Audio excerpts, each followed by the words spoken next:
She would drift a little, then think Marjorie Duval or Stacey Moore or, this was the worst, Robert Shaverstone, 10 years old.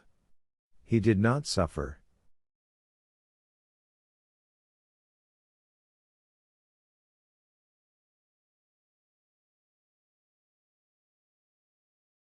And then any possibility of sleep would again be gone. The idea that she might never sleep again came to her. That was impossible, of course, but lying here with the taste of puke still in her mouth in spite of the scope she had rinsed with, it seemed completely plausible.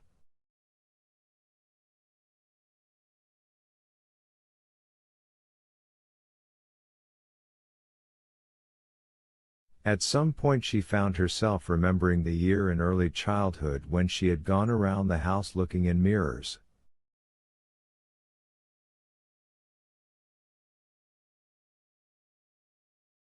She would stand in front of them with her hands cupped to the sides of her face and her nose touching the glass, but holding her breath so she wouldn't fog the surface.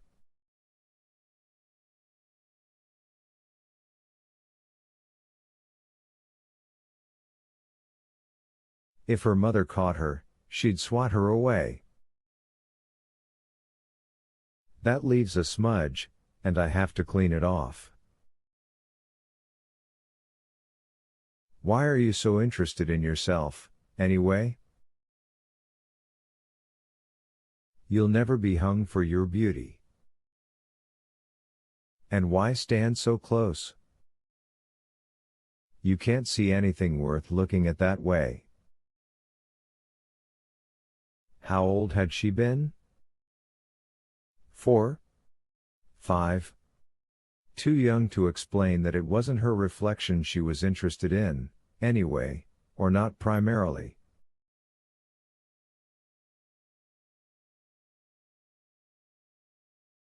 She had been convinced that mirrors were doorways to another world, and what she saw reflected in the glass wasn't their living room or bathroom, but the living room or bathroom of some other family.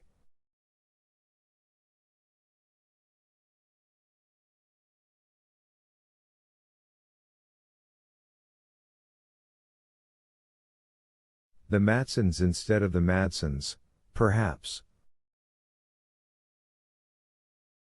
Because it was similar on the other side of the glass, but not the same, and if you looked long enough, you could begin to pick up on some of the differences, a rug that appeared to be oval over there instead of round like over here, a door that seemed to have a turn latch instead of a bolt, a light switch that was on the wrong side of the door.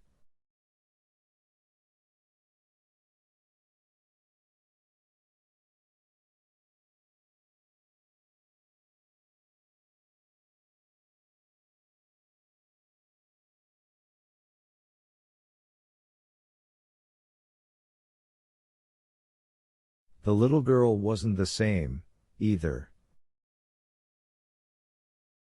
Darcy was sure they were related, sisters of the mirror? But no, not the same.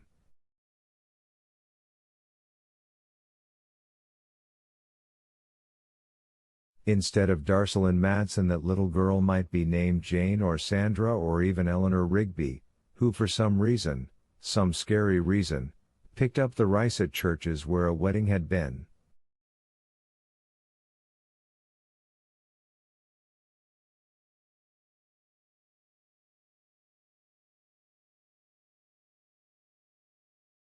Lying in the circle of her bedside lamp, drowsing without realizing it, Darcy supposed that if she had been able to tell her mother what she was looking for, if she had explained about the darker girl who wasn't quite her, she might have passed some time with a child psychiatrist.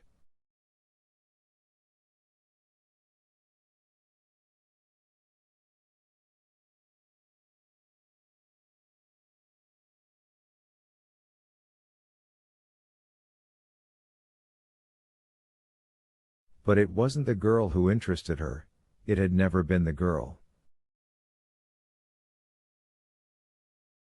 What interested her was the idea that there was a whole other world behind the mirrors, and if you could walk through that other house, the darker house, and out the door, the rest of that world would be waiting.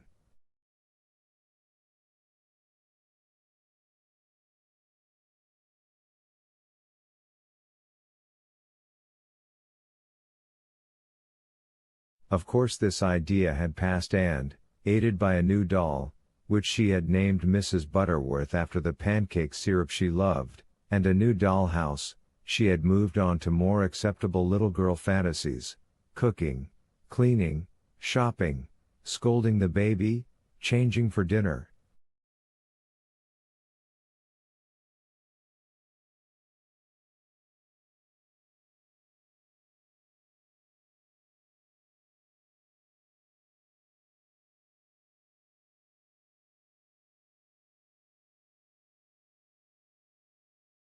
Now, all these years later, she had found her way through the mirror after all.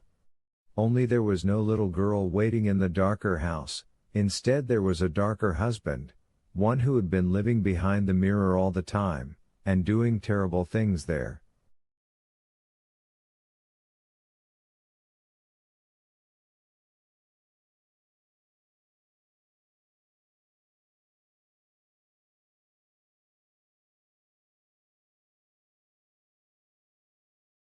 A good one at a fair price, Bob liked to say, an accountant's credo if ever there was one.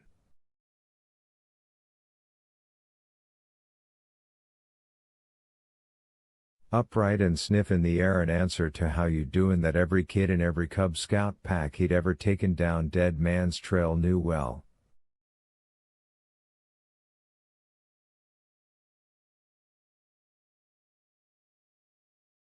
A response some of those boys no doubt still repeated as grown men.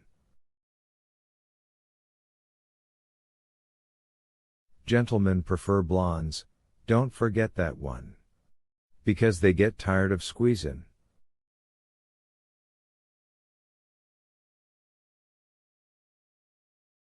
But then sleep took Darcy, and although that soft nurse could not carry her far, the lines on her forehead and at the corners of her reddened, puffy eyes softened a bit.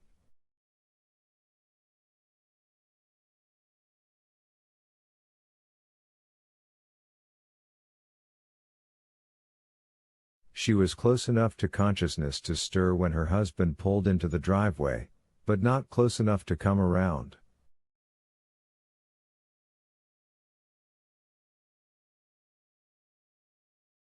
She might have if the Suburban's headlights had splashed across the ceiling, but Bob had doused them halfway down the block so as not to wake her.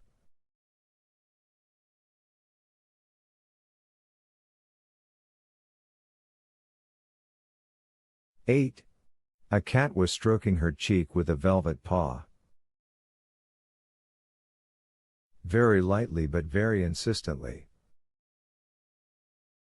Darcy tried to brush it away, but her hand seemed to weigh 1,000 pounds.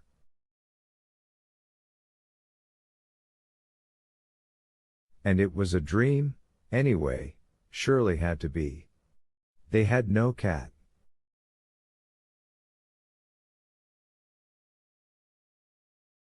Although if there are enough cat hairs in a house, there must be one around somewhere, her struggling to wake mind told her, quite reasonably.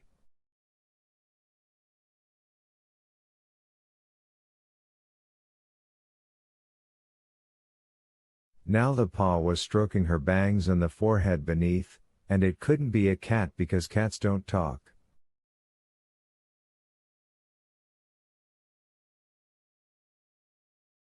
"Wake up, Darce.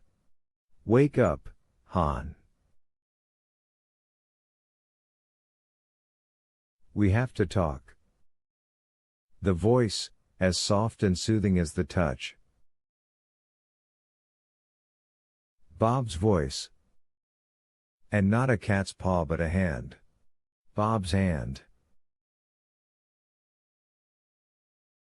Only it couldn't be him, because he was in Mont.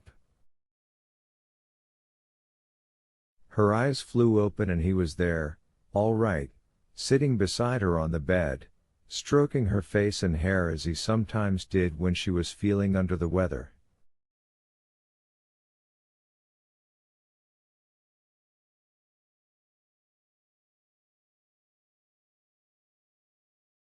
He was wearing a three-piece Joseph A. Bank suit. He bought all his suits there, calling it, another of his semi-amusing sayings, Joss Bank. But the vest was unbuttoned and his collar undone.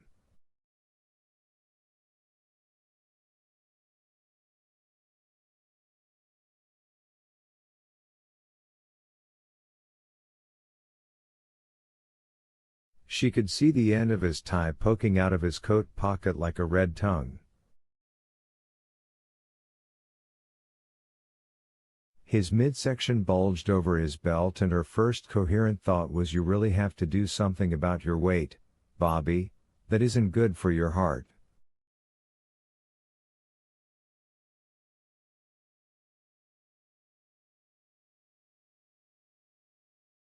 Wah! It came out an almost incomprehensible croak. He smiled and kept stroking her hair, her cheek, the nape of her neck.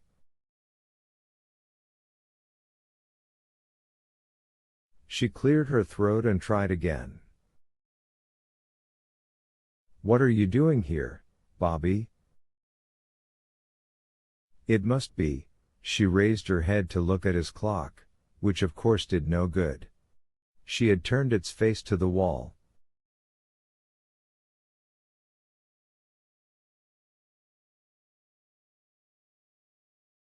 He glanced down at his watch.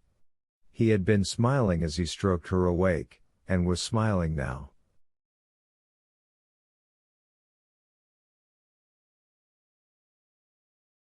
Quarter to 3. I sat in my stupid old motel room for almost 2 hours after we talked, trying to convince myself that what I was thinking couldn't be true.